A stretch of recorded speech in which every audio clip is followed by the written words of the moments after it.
Good morning and good afternoon for everyone. Today's webinar is about challenges on specific surface area analysis of cellulosic materials. It was a collaboration work with Imperial College and the University of Vienna. During the presentation, first, I will give you an overview about the specific surface area analysis and about the applied techniques during our study. And at the end, I will share the result and the challenges what we faced with during this study. Specific surface area analysis is relatively well-known measurement. There are plenty of publications about it, and specific surface area is a quite commonly measured property of solids. If you are not familiar with it, this standard document contains everything you need to know about this. And the most important is that BT indicates an equation, the method, which is applied to determine the specific surface area. So it's actually not a technique, it's just an equation method for the BT, for the specific surface area analysis. UPAC classified the adsorption isotherms in 6 different types.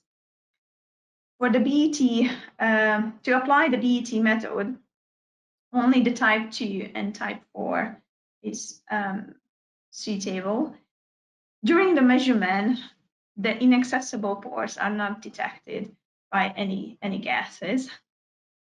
And the BET equation is worked out for a specific relative pressure range, which is 0.05 to 0.3 relative pressure. Within this relative pressure range, you need at least 4 points to determine accurately the BT specific surface area. For the analysis, you can use any gas which will adsorb physically on the surface, so create a weak bond at the surface and can be desorbed by a decrease in pressure at the same temperature. Nitrogen at its boiling point is usually the most suitable adsorptive, but you can use other gases and vapors to determine the specific surface area by the BET method. In this standard document, there's a table which lists the frequently used adsorptives. And in this table, you can see that there's some organic vapors and some other gases as well, what you can use to determine the specific surface area. Octane, heptane can be also used at room temperature, which is a more sensitive compared with the liquid nitrogen condition, which is required for the nitrogen, argon, or krypton. Volumetric technique has a technical limitation. There's a lower limit of surface area at which the size of the relative error becomes unacceptable. So they suggest to use other gases or maybe other techniques. Besides this technical limitation, the conditions of the measurement could cause some structural changes in certain materials, like pharmaceutical hydrates will completely dry out, crystals might collapse under this condition, and some food materials release aroma compounds, which affects the analysis and the results at the end. The condition effect of the nitrogen volumetric measurement was studied in different studied by different research groups. This publication was done on the spray dry dispersion, which has a low glass transition temperature point. Therefore, nitrogen or krypton sorption measurement is not suitable to determine the specific surface area. Although IGC is an alternative technique to measure the specific surface area of this kind of materials because it applies ambient temperature and pressure, and due to the inert carrier gas flow, there's small risk for the structural changes. So that's all about the specific surface area. And now I will give an overview about the techniques what we applied. So we used volumetric nitrogen sorption instrument, and the model was the TriStar 3000. It has an external degassing device, what we used for the sample preparation. The measurement carried out at the liquid nitrogen condition. So the sample tube was dipped into liquid nitrogen. And this technique requires relatively high amount of sample in case of low surface area materials. The other technique that we also used was IGC, inverse gas chromatography. It's a carrier gas technique, and during the measurements, the conditioning was an in-situ process. The software was allowed. The software is designed to run a conditioning just before an experiment. The temperature range of the instrument is from 20 to 150 degrees C, and it's very suitable for low surface area materials. And to determine an adsorption isotherm with inverse gas chromatography, you need a series of injection of an organic vapor, different concentration injections, and you can get the isotherm. The third technique what we used to measure the specific surface area of the cellulosic materials was the DVS, dynamic vapor sorption instrument. It's a gravimetric sorption technique that measures the rate and the amount of solvent sorbed and released by a sample. It provides also an option to set up outgassing, and it's an in-situ process, and also has a wide temperature range from 5 to 85, but we measure the samples at room temperature. And it requires also a small sample amount. On the table, you can see that a summary of the 3 different techniques, the temperature. In case of volumetric instrument, it was a liquid nitrogen temperature, minus 196 degree, and then DVS and IGC is 25 and 25. The adsorptive gas in case of DVS and IGC was octane. In case of volumetric, it was nitrogen. The carrier gas in case of DVS and IGC was nitrogen. The duration of an experiment, excluding the conditioning time, was the longest in case of DVS due to the kinetic absorption and desorption. It took much longer than the other 2 measurements. And the shortest one was the IGC measurement. It was a little bit less than 3 hours. So that's the summary of the 3 techniques and the conditions. And during the study, we investigated 3 different cellulosic materials. Crystalline powder, it was Avicel, pH 101, and we also investigated the cellulose nanopaper and a freeze-dried cellulose material, aerogel. First, I will show you the results on the freeze-dried cellulose, bacterial cellulose. The first challenge we faced was during the packing of this sample into the sample tube of the volumetric instrument.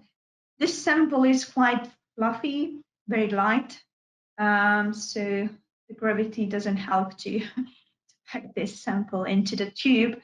to the bottom of the tube. So we had to pack it very carefully because pushing the sample through a long tube could affect the surface, could cause changes. And so it was a quite challenging procedure to pack this sample tube. And we had to use relatively high sample amount, 15 milligram. In case of the DVS and IGC, the packing or placing the sample on this, the sample pen was much easier compared with the volumetric device. And in case of IGC and DVS, the sample amount was significantly smaller, what we had to use. And on the pictures, you can see the samples on the pen and in the column, the chromatographic column. The position of the sample in the chromatographic column doesn't affect the results. So after we had the tube and the column, and they were preconditioned to remove any adsorbed contaminants. And in case of volumetric instrument, it meant an external device. It was a smart prep device. In case of IGC and DVS, the conditioning was an in situ process. Straight before an experiment, we could set up a conditioning stage for the sample, and after that, the measurement started straight away. So it wasn't a challenging thing, it was just a difference between the techniques. The method setup was, I would say, similar, required the same basic operational skill for all the three systems. So it wasn't really difference between techniques. Then, so here's some isotherms, what we measured. So this one measured with the IGC technique. We repeated every experiment 3 times. And here's the 3 runs on the same sample with IGC. So the results are quite reproducible. Here's one isotherm and desorption curve with the nitrogen volumetric technique. In the kinetograph, the DVS, and one sorption-desorption curve with the DVS on this freeze-dried bacterial sample. And here's all the 3 DVS curve with the DVS. So you can see all the isotherms was nice, and was the applicable type of the isotherm. And on this slide, you can see just the summary of the results, what we get with all the 3 techniques. The red blocks represents the volumetric nitrogen absorption results. Green is the IGC, and blue is the DVS. So on each technique, we repeated 3 times the experiment. With IGC and DVS, we got quite consistent values, specific surface area values for the freeze-dried bacteria cellulose.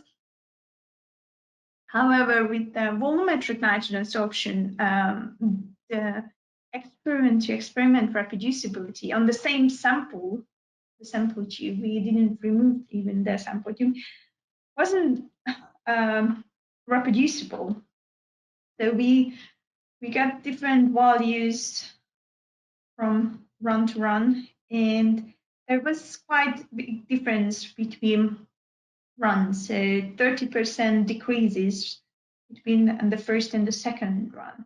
And also the surface area value, what we measured with volumetric nitrogen absorption, was significantly smaller, which was also interesting because nitrogen is much smaller molecule than octane, and we measured really, really small compared with the IGC or DVS surface area values. So here's we're faced with the second challenge to understand the results, to interpret them. But we decided just to do more experiments and repeat the surface area measurements on another batch of freeze-dried bacterial cellulose. So on the second batch of the freeze-dried bacterial cellulose, we just used IGC and the volumetric nitrogen absorption technique, because DVS measurement took quite long, so we just used IGC and the volumetric nitrogen absorption.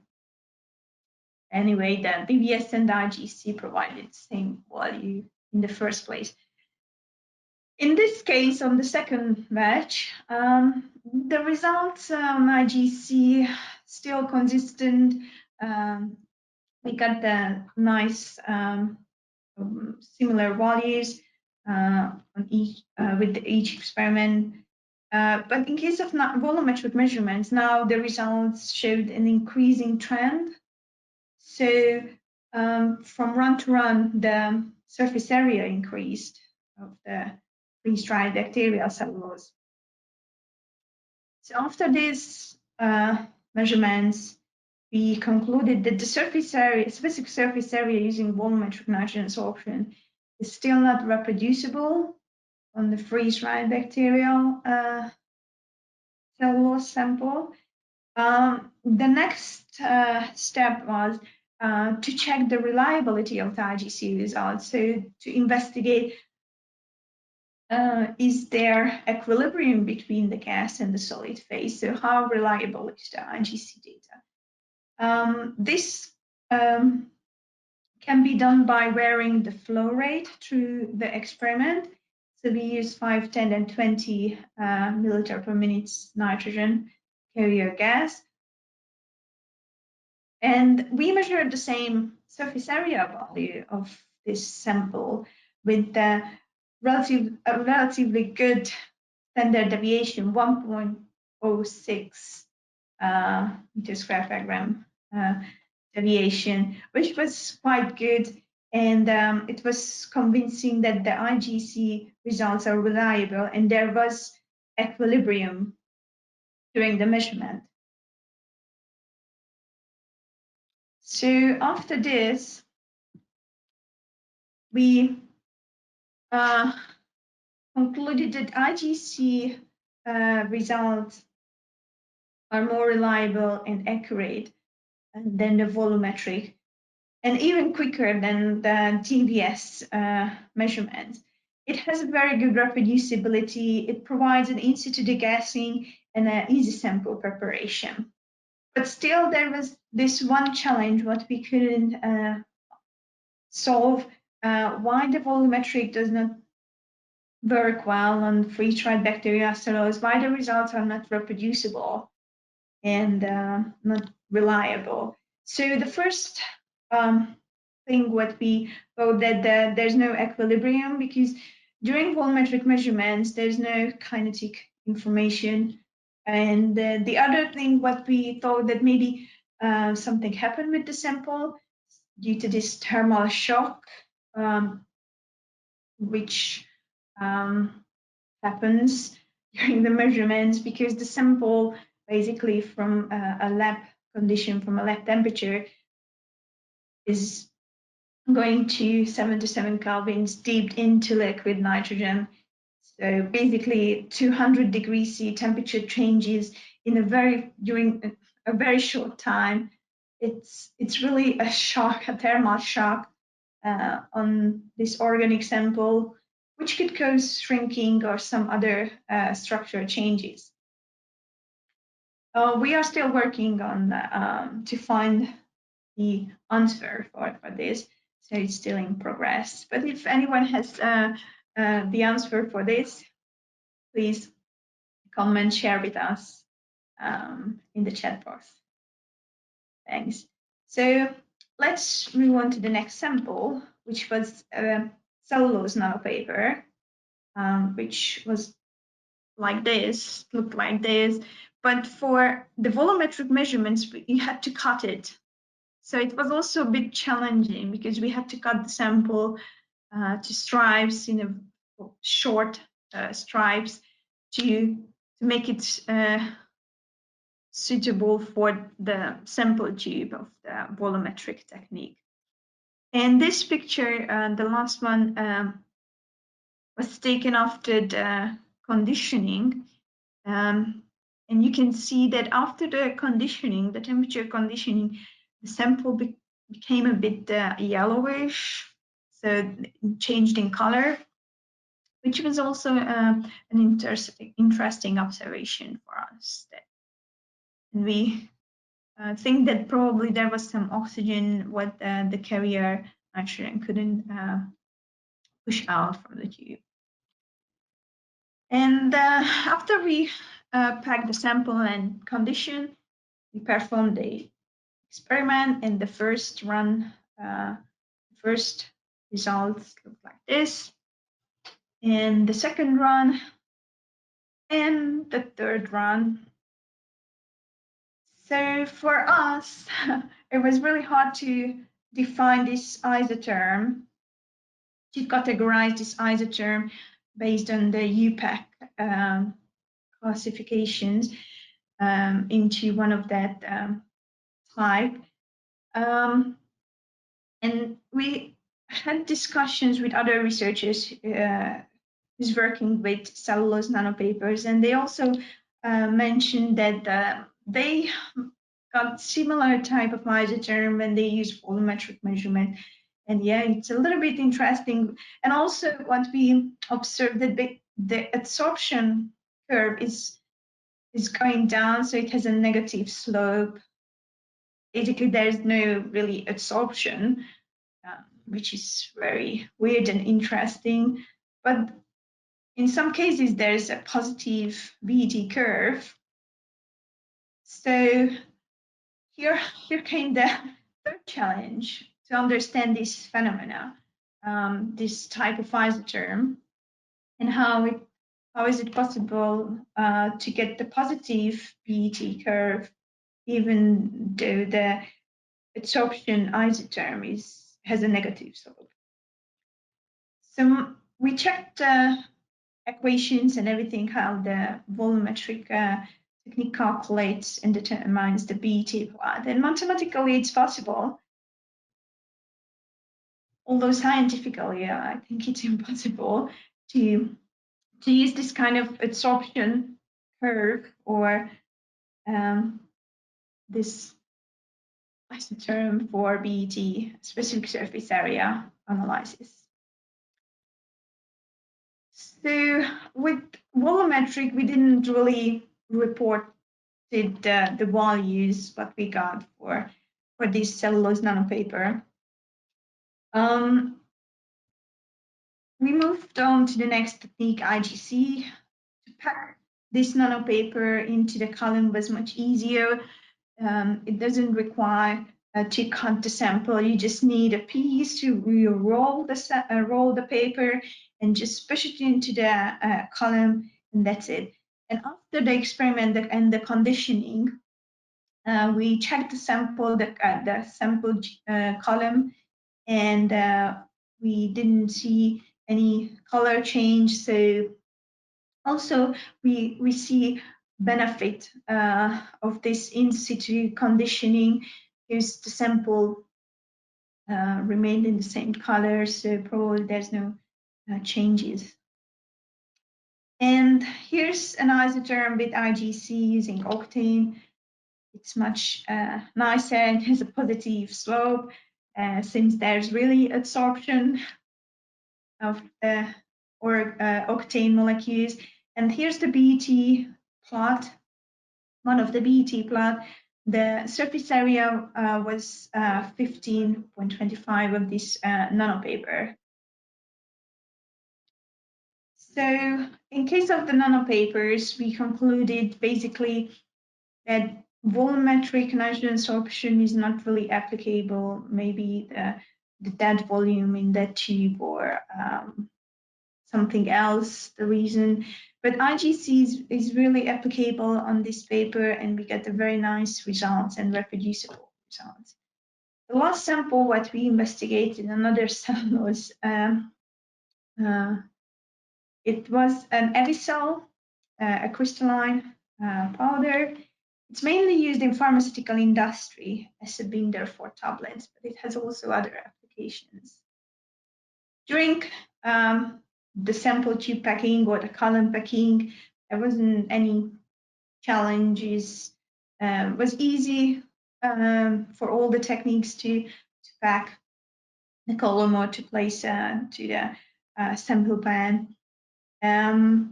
Ice germs also looked nice with the positive slope. It's a volumetric and IGC. We used the same conditioning, 28 hours, 80 degrees C. And the results were really nice and reproducible on volumetric technique and also on IGC, inverse gas chromatographic technique. Slightly better reproducibility in case of IGC, what we measured, but I think both is quite good. However, to find the best conditioning parameters, the temperature and the duration of the conditioning was quite challenging in case of this sample Evisol. So in case of nitrogen absorption measurements, we use different preconditioning, 50 degrees C, 100 degrees C, 80 degrees C with different durations. And we get different BET specific surface area values. And then we apply the same conditioning in case of IGC, but the results were consistent with each conditioning parameters. So the challenge is really to optimize the conditioning parameter is in case of volumetric measurements. That's what we concluded and observed, because IGC results weren't affected with different conditioning parameters. Probably because it's an in situ conditioning, and in case of volumetric, is still an external process. The last results, what I'd like to share with you, is the impact of the relative humidity on surface area. With inverse gas chromatography, we have a benefit to investigate the impact of the relative humidity on the different surface properties, because we can mix the carrier gas with water vapors to generate a different relative humidity, and we can measure the different parameters, surface area, surface energy under humid condition. So here's an example for a standard material alpha alumina sample. The reported surface area of this material is 2.95.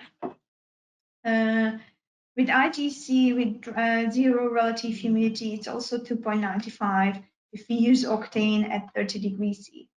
If we mix the carrier gas with water vapors and we generate 50% relative humidity and we measure the surface area at the same condition, the surface area decreases a little bit, and with 90% relative humidity, there's even more significant decreases in surface area. So as humidity increases, the measured BET surface area decreases, because water competing for sites or blocking available surface area, and it affects the surface area, the specific surface area, the available surface area. So we determined which humidity level, or what's the percentage of humidity which affects the Evisol surface area. So we measured the surface area from 0 to 90% relative humidity, actually at this background humidity.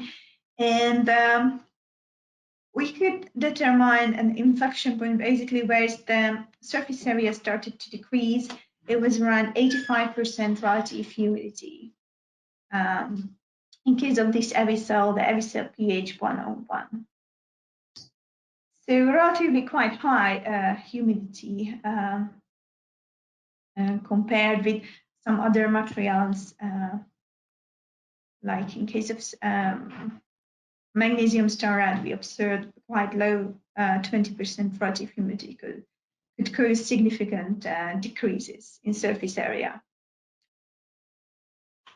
And here's our challenge summary table. Based on our experiences, we collected the different parameters and indicated yes if there was challenge and no if there wasn't any challenge on a certain technique. So you can see with DVS and IGC, the level of challenge is quite low. We had only challenge in case of the nanopaper when we placed the nanopaper on the DVS sample pan. And in case of IGC, it's just an adsorptive probe gas, could be challenging on some materials. Volumetric nitrogen absorption technique for us seemed to be quite challenging on cellulosic materials in many ways.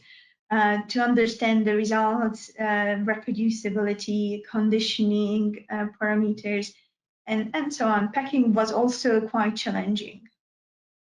So based on our results, DVS and IGC has have a low challenge, and volumetric quite high, has a quite high challenge. But overall, our conclusion is that the most applicable method for BET-specific surface area analysis depends on the sample. It's a sample-specific. We would not define a standard method for every sample. But in case of cellulosic materials, seems IGC and DVS is more applicable, so we strongly recommend it. And volumetric nitrogen absorption technique seemed to be a challenging technique for cellulosic materials.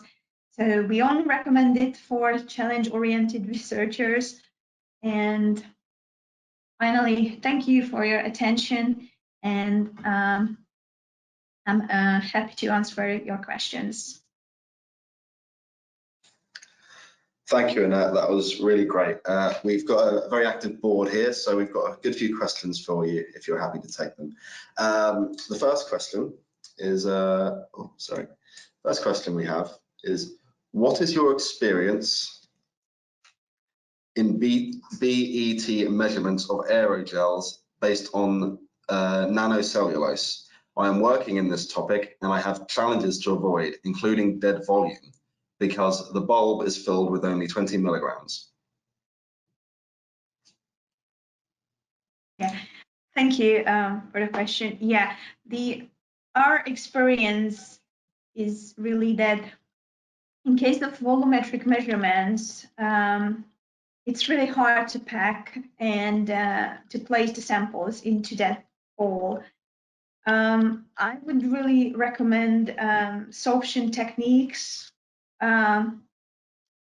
because if you smash or try to, if you compress this aerogel, you will change the surface and you could cause maybe changes. And at the end, you will measure a different sample, not basically what you'd like to characterize. In case of DVS and IGC, you don't have to push through the sample along a tube. It's much easier to pack, especially in case of DVS. You just have to place the freeze-dried sample, the aerogel, on a sample pan. Daryl Williams has a publication on freeze-dried pharmaceutical samples. and that publication is all about surface area analysis.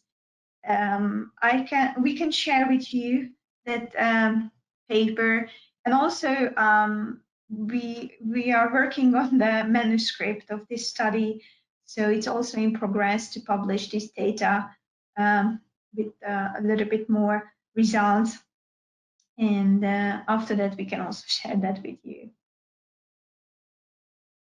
So I would recommend to use other techniques than volumetric.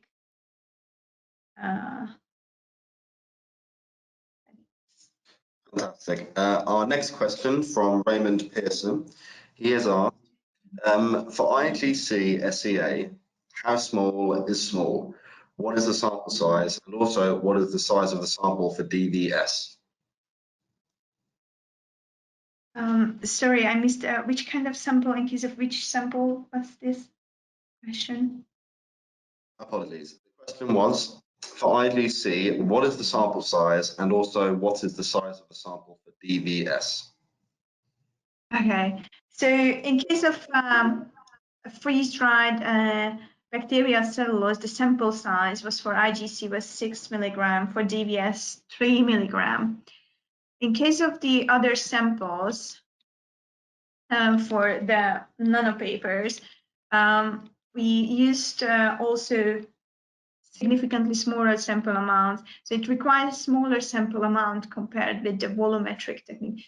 So in this case, we use 200 milligram paper, nanopaper, cellulose nanopaper in the tube. And for IGC, we just use, maybe it's not there, but we just used about 30 milligram. And for every cell, it was also different. For every cell, we used, in case of IGC, just about 1 gram. And also you can use a 500 milligram if you don't have this much amount. In that case, the experiment will be even quicker. And for DVS, you need also just 20 milligram of avicel. For the volumetric measurements, you need much more. Basically, you have to fill up the bulb.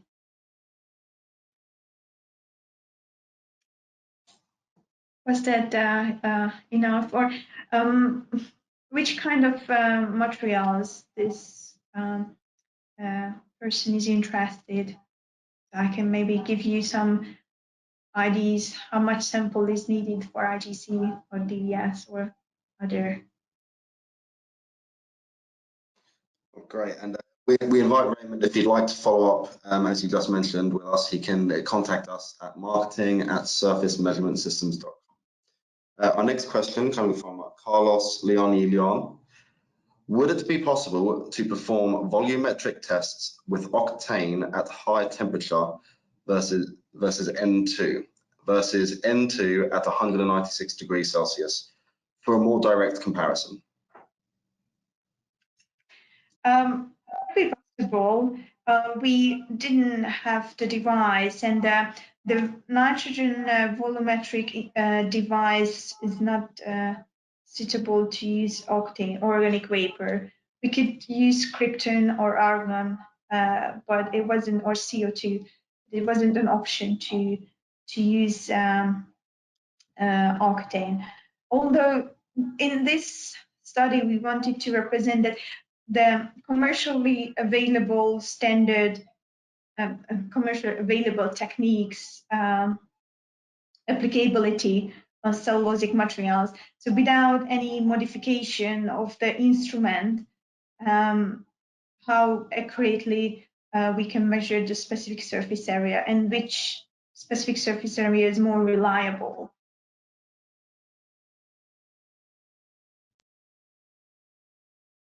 Okay, great.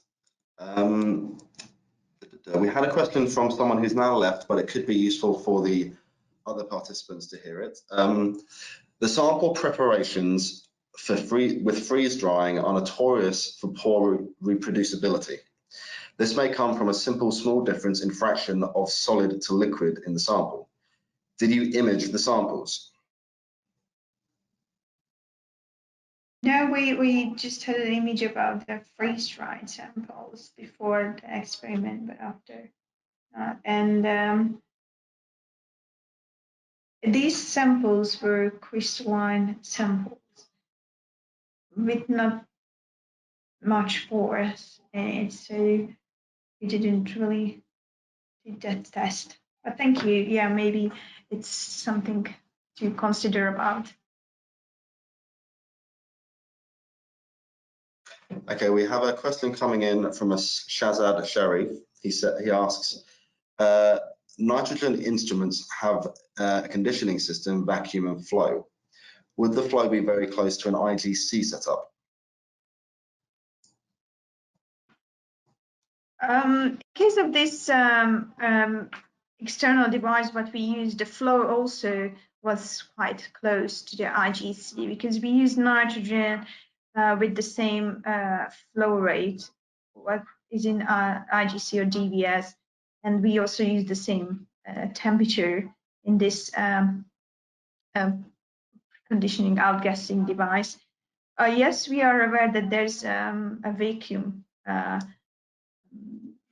type of outgassing device, but because we wanted to use the same conditioning in case of all the three devices, and vacuum is not an option for IGC. There's a vacuum DVS, so we could use vacuum, but for us it was the DVS standard DVS was more available to perform this study, and that's why we didn't really use the vacuum sample preparation, just the temperature treatment outgassing.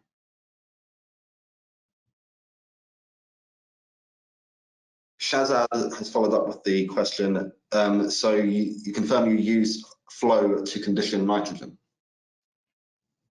For the volumetric, yeah, we use nitrogen flow. Yeah.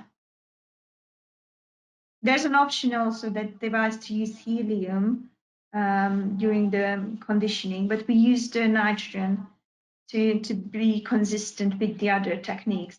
So it was a nitrogen gas in this case. Yeah, also at higher temperature to outgas. And how about thermal shock? Sorry, again, please. Sorry, and to follow on from that question, how about thermal shock? Should it increase surface area? Thermal shock when during the conditioning. You mean it wasn't that huge changes because the lab condition was about 20 degree, or the sample was at room condition, and the preconditioning temperature was 120. So around 100 degrees C changes during conditioning. And of course, we at the end of the conditioning, we waited until the sample cooled down, and volumetric measurements, we performed the weight measurement. We weighted the sample tube after conditioning, and then we placed into the device, and then the sample tube was dipped into the liquid nitrogen as the experiment requires. So during that was the 200 degrees C temperature change, which could affect, I think, the sample, and there could be some changes. That's why we measured smaller surface area with volumetric in case of freeze-dried samples, because probably the sample was shrinking, or there was some, this maybe collapsed the structure. We can't really see what's happening inside the sample tube. Would love to. Yeah, so there's also publications, and even in this standard document mentioned that the measurement condition temperature could affect the surface area, the specific surface area. Especially in case of organic materials, it makes sense because they are not that rigid as inorganic materials. So the temperature has a huge effect on the surface properties, especially if it's a big temperature changes, 200 degrees C, for example. It could affect the structure of the organic sample and the properties of this organic material. And that surface area, what we basically measure at minus 196 degree at liquid nitrogen condition is the surface area which is not available or not accessible during at room condition, or the application condition of that solid material. And maybe it will not be that useful and informative as the DVS or the IGC results. That's also another thing what we might consider. Okay, one last follow-up from Sharif. He's asked, should thermal shock not fuse the sample, or would it crack the sample surface, and increase the sample surface area due to the crack from thermal shock? I think it depends on really the sample and the structure of the sample. So in case of the freeze-dried samples, it may be just the available surface. So due to the shrinking, maybe the less surface was available. So the crystal face is just closed, and then we measured significantly lower surface area of the freeze-dried bacterial cellulose using volumetric technique compared with IGC or DVS. So in case of this type of sample, since the surface area is much smaller at that condition, and in case of spray-dried dispersion, what that the publication studied, the glass transition temperature point of spray-dried dispersion is low.